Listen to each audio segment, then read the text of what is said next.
Right, okay. I am not saying in this video that wrestlers have stolen their gimmicks from video games. What I am saying, however, is that if you look a wee bit closer at some, then you have to admit that there are some startling similarities. That's not necessarily a bad thing either. We all need to take inspiration from somewhere, and if you want to delve into the giant pond that is the gaming industry, then why not? Better than, say, using actual jobs to shape your talent pool. When you do that, we get Duke the Dumpster Drozy, or IRS. Well, they're saying that. I love IRS. I'm Simon from What Culture, and this is 8 wrestlers whose gimmicks were ripped off from video games. Number 8, Suicide/Manic in TNA. This one is super weird. Before Suicide was a wrestler in TNA, he debuted in Midway Games' TNA Impact. So he was deliberately made for the digital world, and then someone at Total Nonstop Action went, why not make him a real boy? Like he's Pinocchio, which is why at Final Resolution 2008, Suicide did make his real life debut by attacking the Motor City machine guns. What the logic behind this was is anyone's guess, although I imagine everyone thought it would help sell more copies of the game, but there's no denying the gimmick was ripped off, because it was absolutely ripped off. It couldn't be more of a rip-off if you tried. Amazingly, Suicide was around for ages as well and won the X Division Championship of all things. Then he was renamed Manic to try and stretch him out a little further. I think we're allowed to say it worked. It certainly wasn't a flop.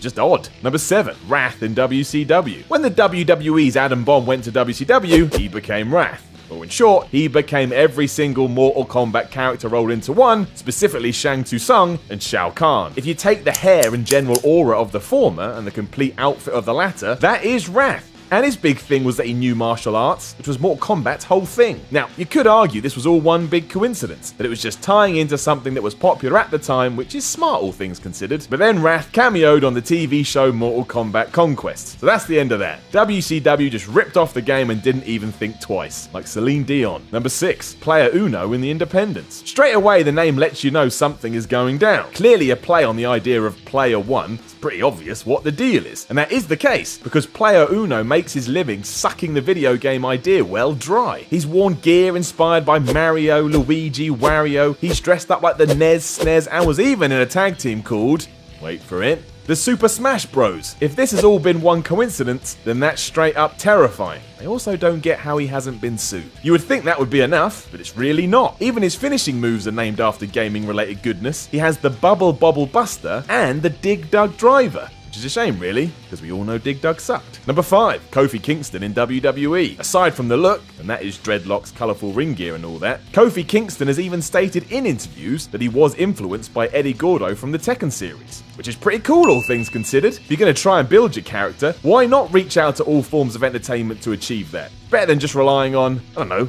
Lord of the Rings. Who are you going to be? Gandalf? The two even share moves, which is almost surreal. Kingston's Trouble in Paradise and SOS can both be seen in Tekken, so in many ways, Kofi is the real-life Gordo, which must be a thrill for fans of the series, or maybe they're just well mad at him. Either way, I like it. Number 4, Vladimir Kozlov in WWE. Right, naturally, before Vladimir Kozlov came along, the idea of a big Russian dude was quite common within the world of wrestling. That was true within the video game realm too, only in reverse, because Street Fighter's Zangief was inspired by an actual wrestler with the same name. So essentially, both worlds are just sharing with each other at this point, but there are similarities. Kozlov rose through the ranks quickly to earn himself a title shot, had a slow, methodical style much like Capcom's fighter, and the two shared a love for Sambo martial arts. It may be sheer luck that there's a crossover here, but I would imagine someone in WWE thought it would be a good idea to try and replicate the concept. Shame it didn't work, mind. Before long, Kozlov was a joke, which, to be fair, also happened to Zangief in the Street Fighter movie. Wonders never cease. Number 3, Mortis in WCW.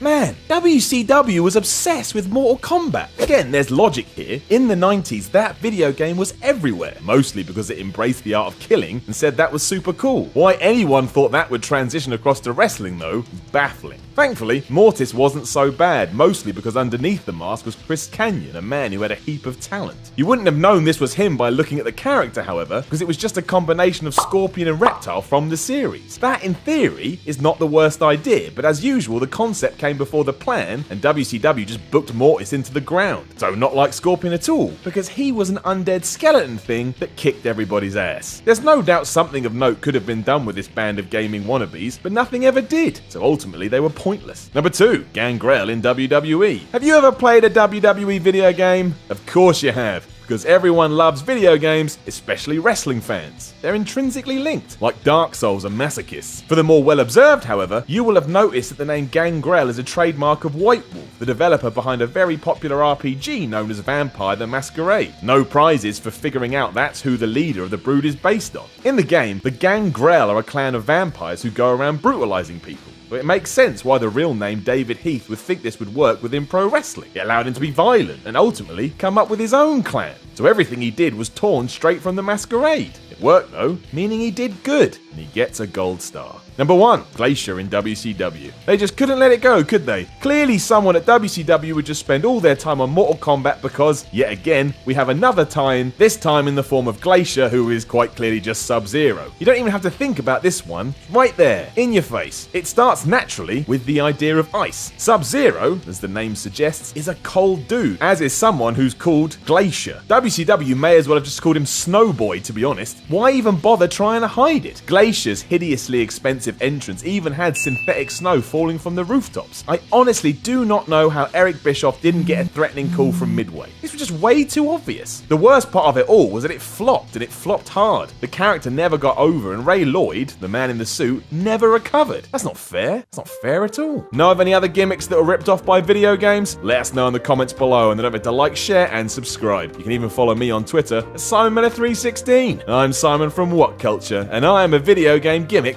that was ripped off. That didn't make any sense.